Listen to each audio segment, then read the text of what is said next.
अस्सलाम वालेकुम dear students, BS Arabic के जनरल साइंस के लेक्चर के साथ हाजिर हैं। आज हम पढ़ेंगे बायो का लिपिड्स। ठीक है, हाँ, आपको जैसे पता है कि हम न्यूट्रिएंट्स के जो कंपोनेंट्स हैं उनके मुतालिक पढ़ रहे थे, जैसे वाटर, कार्बोहाइड्रेट्स, प्रोटीन्स, लिपिड्स। ठीक है, तो आज हम पढ़ेंगे लिपिड्स। लिपिड्स हमारी खुराक का वो हिस्सा है जो कि चिकनाई पर मुश्तमिल होता है, उसको हम कहते हैं लिपिड्स। ठीक है, यानी हमारी खुराक का वो जुज़ जो कि चिकनाई पर मुश्तमिल होता है उसको हम कहते हैं lipids. The lipids are a heterogeneous group of compounds related to the fatty acids. और ये किस पर मुश्तमिल होते हैं? Fatty acids. ठीक है, ये फैटी एसिड्स कहते हैं, यानी ये कार्बोक्सिलिक एसिड जो कि ऑर्गेनिक कंपाउंड का एक फंक्शनल ग्रुप है, यानी समझ रहे हैं उसकी क्लास ऑफ कंपाउंड है। ऑर्गेनिक कंपाउंड की एक क्लास है जिसको हम कार्बोक्सिलिक एसिड कहते हैं। और कार्बोक्सिलिक एसिड की भी वो टाइप जो कि लॉन्ग चेन पर मुश्तमिल हो उसको हम कहते हैं फैटी एसिड्स। ठीक है, ये पानी के अंदर इंसॉल्युबल होते हैं, लेकिन जो ऑर्गेनिक सॉल्वेंट्स होते हैं जैसे ईथर है, अल्कोहल है, क्लोरोफॉर्म, बेंजीन वगैरह है, उनके अंदर ये फैट्स जो हैं ये सॉल्युबल होती हैं। ठीक है, अब ये लिपिड्स में क्या क्या शामिल हैं? फैट्स हैं, ऑयल्स हैं, ठीक है, वैक्सेस हैं, कोलेस्ट्रॉल है एंड रिलेटेड कंपाउंड्स। ठीक है, इम्पॉर्टेंस ऑफ लिपिड्स। अब लिपिड्स की क्या इम्पॉर्टेंस है ये हम देखते हैं, ये कहाँ कहाँ यूज़ होते हैं। ठीक है, तो इम्पॉर्टेंस ऑफ लिपिड्स में सबसे पहले है कंपोनेंट ऑफ मेम्ब्रेन। अब ये जो लिपिड्स हैं ये हाइड्रोफोबिक होते हैं। हाइड्रोफोबिक मीन्स पानी के अंदर, ये हाइड्रो का मतलब होता है वाटर, तो ये पानी के अंदर हल नहीं होते। ठीक है, फोबिया का मतलब होता है डरना, यानी वाटर रिपेलेंट, पानी को ये रिपेल करते हैं, पानी को धकेलते हैं, यानी रिपेल करते हैं।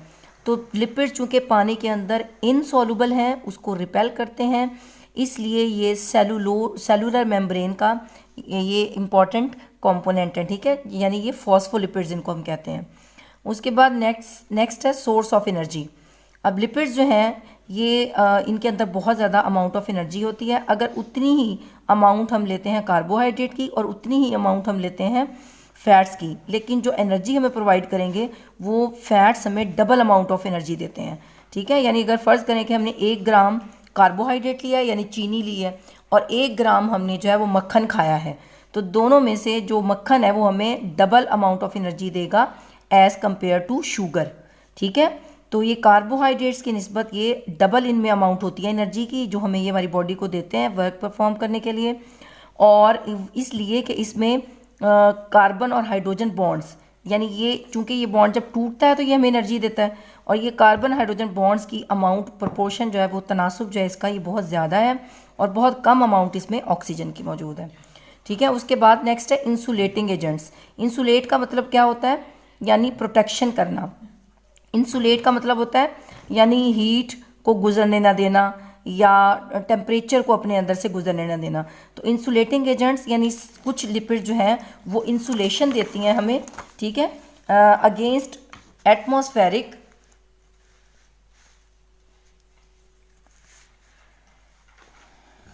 Against atmospheric heat and cold, यानी हमें सर्दी और गर्मी से ये हमें इंसुलेशन देती हैं, प्रोटेक्ट करती हैं।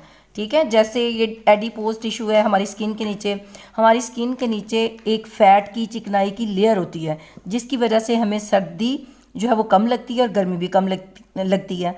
और औरतों में, फीमेल्स में इस फ़ैट की लेयर थोड़ी सी मोटी होती है, इसीलिए आप देखते हैं कि औरतों को ठंड कम लगती है जबकि मर्द जो है वो कम पहनते हैं, मतलब स्वेटर वगैरह, लेकिन मर्द ज़्यादा पहनते हैं और औरतें जो है वो कम जर्सी और स्वेटर पहनती हैं, इसलिए कि औरतों की स्किन के नीचे मोटी लेयर होती है फैट्स की। हालांकि होती तो दोनों में है, लेकिन फीमेल्स में इसकी स्किन जो है वो उसकी फैट्स की लेयर जो है वो ज़्यादा मोटी होती है। उसके बाद नेक्स्ट है वाटर प्रूफ मटेरियल। ये लिपिड्स जो हैं ये वाटर प्रूफ मटेरियल के तौर पे एनिमल्स और प्लांट्स में एक्ट करती हैं। जैसे एक्जोस्केलेटन होता है, यानी जो हशरात होते हैं, कीड़े मकोड़े जैसे कॉकरोच वगैरह हैं, उनका जो स्केलेटन होता है, यानी उनकी जो बाहर वाली स्किन होती है हार्ड वाली, वो इससे वैक्स से बनी होती है। ठीक है, फैट्स से बनी होती है। उसके बाद नेक्स्ट है स्टीरॉइड्स एंड कैरोटीनॉइड्स। लिपिड्स जो है ये बहुत सारे सेक्स हार्मोन्स, विटामिन डी और कोलेस्ट्रॉल वगैरह का, कैरोटीन्स वगैरह का हिस्सा है। ठीक है, अब सेक्स हार्मोन्स कौन से होते हैं, जैसे एस्ट्रोजन है, प्रोजेस्टेरॉन है, ये सेक्स हार्मोन्स हैं।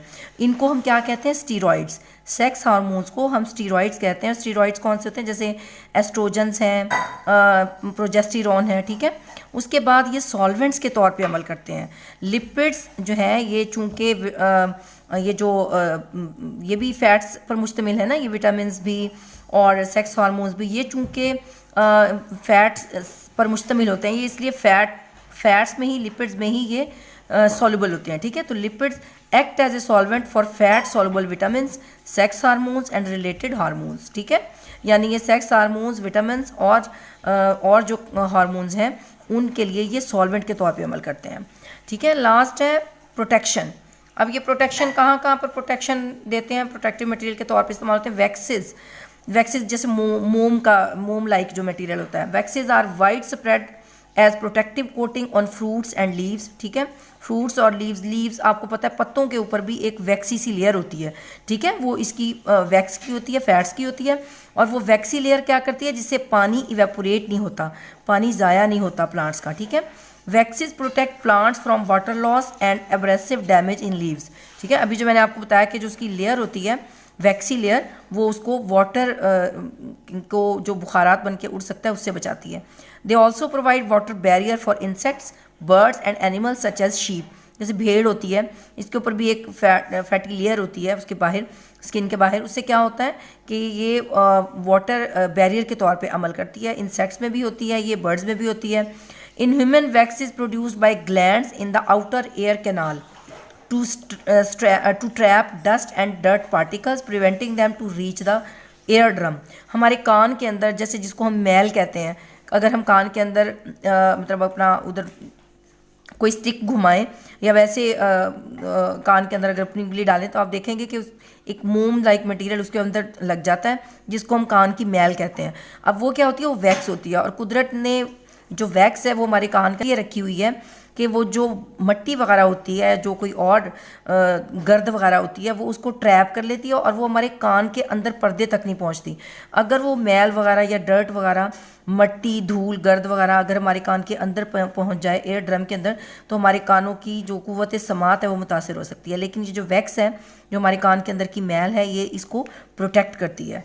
ठीक है, waxes in exoskeleton of insects and cutin an additional protective layer in the cuticle of epidermis of some plant organs, example leaves, fruits and seeds।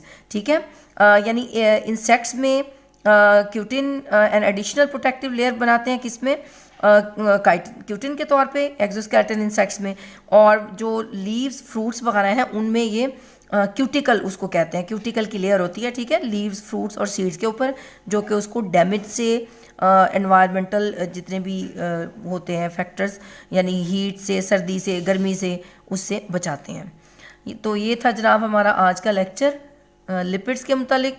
इंशाल्लाह अगले लेक्चर के साथ फिर दोबारा हाजिर होंगे, तब तक के लिए अल्लाह हाफ़िज़।